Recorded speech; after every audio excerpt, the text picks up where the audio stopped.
सनसनी। पत्नी ने प्यार दिया, पति ने शक किया, पत्नी ने सुहाग की सौगंध खाई, पति ने खून की साजिश रची और फिर करवा चौथ से पहले कहते हैं 7 जन्मों के रिश्ते और प्यार का पर्व है करवा चौथ। लेकिन यह दास्तान उस पति की है जिसने रिश्ते निभाने के बदले पत्नी पर किया शक और प्यार के बदले रची मौत की साजिश। ऐसी साजिश जिसके खुलासे ने सारे शहर में फैला दी सनसनी। पहले प्यार, फिर शादी और उसके बाद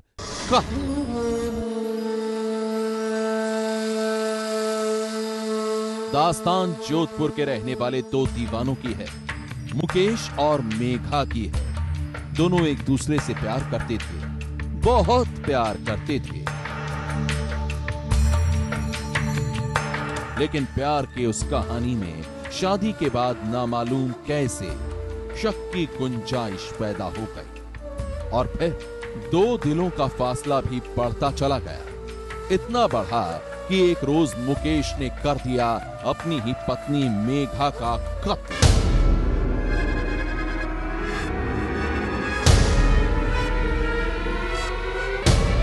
सुनकर हैरानी होती है, बेहद ताज्जुब होता है, लेकिन जोधपुर की रहने वाली मेघा की मौत का यही सच है। एक ऐसा सच जिसने उसके घर वालों को तोड़ कर रख दिया है। किसी को भी यकीन नहीं हो रहा है कि मेघा अब इस दुनिया में नहीं है, कहीं नहीं है। उसका कत्ल हो चुका है और कातिल भी कोई और नहीं बल्कि उसका ही पति मुकेश है। लव मैरिज हुई थी। वो तो फिर क्या है कि उसके सासू बहुओं में बनती नहीं थी तो उनके वो झगड़े होते थे। उसके बाद में वो यहाँ 3-4 महीने हुए ये मकान लिया था किराए पे, यहाँ आके रहा। यहाँ पे भी थोड़ा ये चलता था। फिर बाद में ये क्या मालूम क्या हुआ, हमको कुछ मालूम भी नहीं है। फिर बाद में जो हुआ, फिर बाद में रात को 10 बजे हमको 10-साढ़े 10 बजे मालूम चला कि उसकी देहांत हो गई। एक पिता अपनी बेटी की हत्या के बाद गम में डूबा है। रह रहकर उस घड़ी को कोस रहा है जब मेघा पहली बार मुकेश से मिली थी और फिर बदल गई थी उसकी जिंदगी की कहानी। वाकया कुछ साल पुराना है।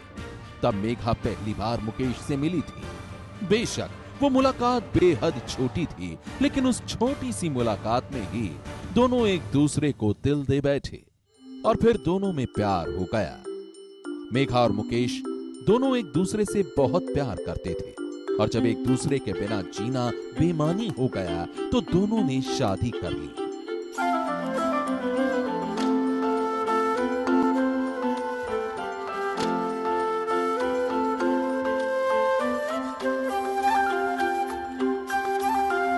शादी के बाद मेघा बहुत खुश थी। यही हाल मुकेश का भी था।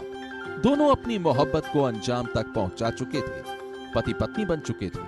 लेकिन कुछ महीनों बाद ही पति पत्नी के इस रिश्ते में शक ने भी अपना घर बना लिया और इसके साथ ही मेघा और मुकेश की जिंदगी बिखरने लगी। मैं देख रहा हूं मेघा मुझसे दूर जा रही है। वो पहले की तरह ना तो मुझसे बातें करती है और ना ही मेरा ख्याल रखती है। एक पत्नी ऐसा तभी करती है जब उसकी जिंदगी में कोई दूसरा आ गया हो, और मुझे पक्का यकीन है कि मेघा की जिंदगी में भी कोई आ गया है। मुकेश शक की आग में चल रहा था और जब वो आग भड़की तो पति पत्नी का वो खूबसूरत रिश्ता भी खाक हो गया। मुकेश और मेघा के बीच लड़ाई शुरू हो गई। शुरुआत में तो वो झगड़ा मामूली नोक झोंक तक ही सिमटा रहा, लेकिन जल्द ही उसने खौफनाक रंग भी अख्तियार कर लिया। और फिर शक की आग में जल रहे मुकेश ने अपनी पत्नी मेघा को मौत के घाट उतारने का फैसला कर लिया। बस बहुत हुआ, अब मुझसे बर्दाश्त नहीं होता। मेघा ने मुझे धोखा दिया है, उसने मुझसे बेवफाई की है और अब मैं उसे जिंदा नहीं छोड़ूंगा, मैं उसकी जान ले लूंगा। मुकेश अपनी जिंदगी का सबसे खौफनाक फैसला कर चुका था और मेघा उस फैसले से अनजान थी, उस खतरे से अनजान थी जो धीरे धीरे उसकी ओर बढ़ रहा था। और फिर जो हुआ उसने पूरे जोधपुर में फैला दी सनसनी। तारीख थी 29 अक्टूबर 2012। मुकेश बदहवास हालत में थाने पहुंचा और फिर उसने वहां मौजूद पुलिस वालों से कहा कि किसी ने लूटपाट के बाद उसकी पत्नी की हत्या कर दी है। मुकेश की इन बातों को सुनकर फौरन ही पुलिस की एक टीम मौका वारदात पर तहकीकात के लिए पहुंच गई और जब पुलिस ने बारीकी से पूरे मामले की जांच की तो सारा सच सामने आ गया। पता चला कि शक की आग में जलकर मुकेश ने खुद ही अपनी पत्नी मेघा का कत्ल कर दिया है। जब पूरे घटनाक्रम को ढंग से तफ्तीश किया गया तो यह बात निकल के सामने आई कि जो पति था मुकेश जैन, उसको अपने पत्नी के किसी अन्य के साथ अवैध संबंध होने का शक था और इस शक के आधार पर उसने स्मॉदरिंग के द्वारा तकिए से मुंह दबा करके उसकी हत्या कर दी गई थी और उसको एक लूट के वाकये के रूप में देने की कोशिश की थी। अभियुक्त गिरफ्तार किया जा चुका है और 2 दिन के पुलिस रिमांड के बाद अब जुडिशियल कस्टडी। पुलिस के सामने मुकेश के इस खूनी खेल का जैसे ही खुलासा हुआ उसे गिरफ्तार कर लिया गया।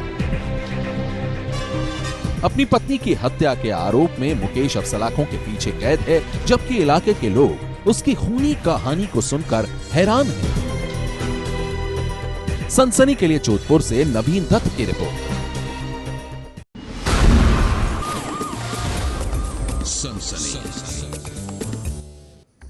साजिश की पहली चाल में उसने दिल्ली के एक बिजनेसमैन का अपहरण किया। साजिश की दूसरी चाल में उसने कत्ल को दिया अंजाम। साजिश की तीसरी चाल में उसने लाश को ठिकाने लगाया और जब उसने साजिश की चौथी चाल चली तो वो खुद फंस गया अपने ही चाल में और अब दिल्ली पुलिस कर रही है उस कातिल की तलाश। 26 अक्टूबर शहर में हुआ कत्ल।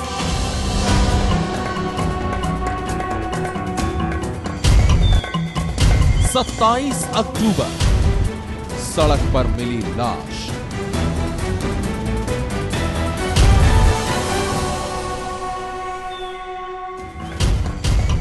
1 नवंबर अस्पताल में मिला सुराग।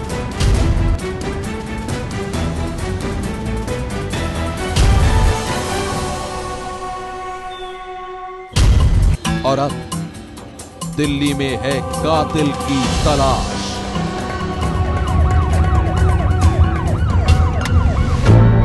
बच न सकेगा वो। अपहरण और कत्ल की ये सनसनीखेज दास्तान है देश की राजधानी दिल्ली की।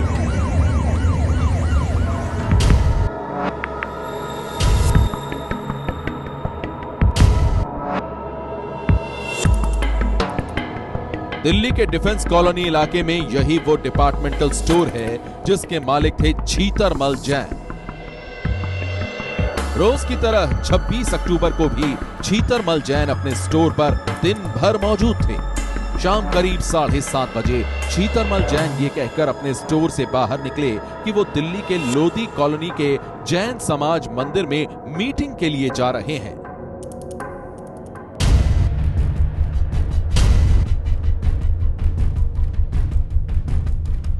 छब्बीस अक्टूबर की शाम करीब 8 बजे छीतरमल जैन लोधी कॉलोनी के इस जैन मंदिर में आए थे।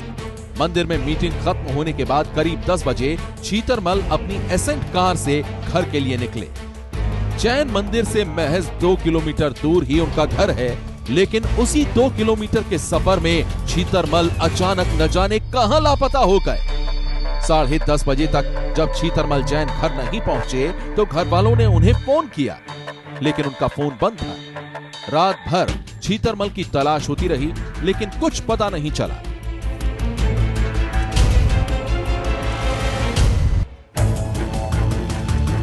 अगले दिन यानी 27 अक्टूबर को पुलिस छीतरमल की तलाश कर ही रही थी कि अचानक दिल्ली के कैंट इलाके में सड़क किनारे उनकी लाश मिली। लाश को देखकर यह साफ हो गया कि किसी ने गोली मारकर उनकी हत्या की है। किसी को समझ में नहीं आ रहा था कि छीतरमल जैन का कत्ल किसने किया, किस मकसद से किया और कातिल कौन है। 5 दिनों तक दिल्ली पुलिस सुराग की तलाश में लगी रही, लेकिन उनके हाथ कुछ नहीं लगा।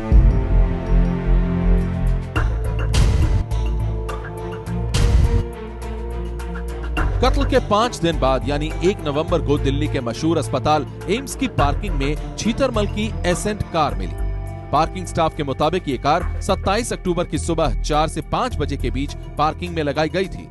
कार लाने वाले शख्स ने यहाँ 100 रुपए का वीआईपी पार्किंग कूपन भी लिया था, लेकिन कार खड़ी करने के बाद वो लापता हो गया। पार्किंग स्टाफ ने कार के अंदर देखा तो कार की अगली सीट खून से सनी हुई थी और उसने ही पुलिस को कार के बारे में खबर की। दिल्ली पुलिस को छीतरमल जैन की कार एम्स पार्किंग में रहस्यमय परिस्थितियों में खड़ी मिली। ये वही कार है, DL 4CAG 2215 एसेंट कार है। ये छीतरमल जैन की कार है। छीतरमल जैन की कार एम्स पार्किंग में गुरुवार को खड़ी मिली। पूरी खून से लथपथ गाड़ी के अंदर जो सीट है पूरी तरह से खून से लथपथ है, जिससे ये अंदाज़ा पुलिस को लग रहा है कि छीतरमल जैन की हत्या इसी कार के अंदर की गई होगी, क्योंकि कार में जो ड्राइवर सीट के बराबर वाली सीट है उस पर पूरी तरह से खून ही खून है। साथ ही पुलिस को एक बुलेट भी इस कार के अंदर से मिली है, जिससे अंदाज़ा लगाया जा रहा है कि छीतरमल जैन की हत्या इसी कार में की गई होगी और फिर उनकी कार को जो हत्यारे थे उन्होंने फेंक दिया होगा दिल्ली कैंट इलाके में। सर आज मेरे सुबह लड़के बताया जो आज 4 दिन हो गई गाड़ी का और ये गाड़ी अभी गई नहीं है और ये गाड़ी में मैंने देखा हूँ तो खून वून लगा हुआ है। हम क्या बात हो गया, तो हमको बताया क्यों नहीं।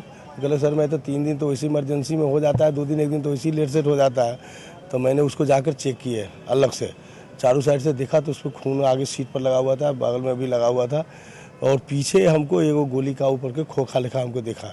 यही तो मर्डर उडर का है, चाहे कहीं से कोई गलत करके आया है और कपड़े भी उसमें थे और जो अपने गलत खून से लथपथ था। कार में खून के निशान से जाहिर है कि कातिल ने छीतरमल के कत्ल में उनकी कार का ही इस्तेमाल किया था। कत्ल के बाद कार को ठिकाने लगाने के लिए उसे एम्स की पार्किंग में लगा दिया गया, लेकिन सवाल यह है कि इस कार को एम्स तक लाया कौन। इस छानबीन में पुलिस को जो अहम सुराग मिला है वो है कार में मिला एक पैन कार्ड। वो पैन कार्ड छीतरमल का नहीं है बल्कि एक अनजान शख्स का है। पुलिस को अगर सुराग एक हाथ लगा है तो वो एक पैन कार्ड है जो इस कार के अंदर से पुलिस को मिला है। एक युवक का पैन कार्ड है। इसी बिना पर जो पुलिस ने कुछ युवकों को हिरासत में लिया है, उनसे पूछताछ की जा रही है कि आखिरकार उनका ये जो पैन कार्ड है वो इस कार के अंदर आखिरकार पहुंचा कैसे, कहीं उनका इस हत्या से कोई किस तरह से कोई जुड़े तो नहीं है वो इस हत्याकांड से, उसके बारे में पूछताछ की जा रही है। अभी भी पुलिस का कहना है कि मोबाइल फ़ोन जो है जो अभी तक नहीं मिल पाया है छीतरमल जैन का, लेकिन उनकी कॉल डिटेल्स जो है उनको खंगाली जा रही है कि आखिरकार किससे बात की थी जब वो जैन मंदिर से निकले थे। उसके बाद उन्होंने किन किन लोगों से बात की, क्या उन्होंने रास्ते में किसी को लिफ्ट दी या उनसे किसी ने रास्ते में लिफ्ट ली कहीं जाने के लिए, ये सब जो पहलू हैं वो दिल्ली पुलिस जाँच कर रही है और पुलिस का कहना है कि जल्द ही वो इस मामले को सुलझा लेगी और साथ ही ये भी पता चल पाएगा कि आखिरकार उनकी हत्या का कारण क्या है। छीतरमल जैन के कत्ल की तहकीकात में जुटी पुलिस ने इस बीच कुछ लोगों को हिरासत में लेकर पूछताछ की है, जबकि घर वालों के मुताबिक छीतरमल जैन की किसी से दुश्मनी नहीं थी और न ही उन्हें कत्ल का मकसद समझ में आ रहा है। छीतरमल जैन की जो लाश है वो दिल्ली कैंट इलाके में पड़ी मिली थी। यहाँ से लोधी कॉलोनी से कई किलोमीटर दूर है दिल्ली कैंट इलाका। उनके सिर में गोली लगी हुई थी और उनका जो कीमती सामान था, जो मोबाइल फ़ोन है और उनकी जो कार थी, ये गायब मिली थी। उसके बाद से ही पुलिस लगातार कोशिश कर रही थी कि किसी तरह से उनके बारे में, उनके हत्यारों के बारे में कोई जानकारी हाथ लग सके। इसी बीच गुरुवार को ये कार DL 4CAG 2215 ये गाड़ी खड़ी मिली, एम्स हॉस्पिटल की पार्किंग में खड़ी मिली। पुलिस के मुताबिक इस मामले में ये कोशिश की जा रही है पता करने की क्या कारण क्या था हत्या करने का छीतरमल जैन का, कि क्या उनकी हत्या कोई लूटपाट के लिए की गई है, क्योंकि उनका मोबाइल फ़ोन और उनकी जो कार है ये गायब मिली। हालांकि कार गुरुवार को मिल गई, एम्स की पार्किंग में खड़ी मिली, लेकिन अभी तक पुलिस को कोई सुराग नहीं मिला। कत्ल की तहकीकात में जुटी पुलिस एम्स के पार्किंग स्टाफ की मदद ले रही है ताकि उस शख्स की पहचान की जा सके जिसने कार यहां लगाई थी। पुलिस छीतरमल जैन के मोबाइल फोन की कॉल डिटेल की छानबीन कर रही है ताकि दिल्ली में घूम रहे उस बेखौफ कातिल के खूनी खेल की पूरी कहानी सामने आ सके।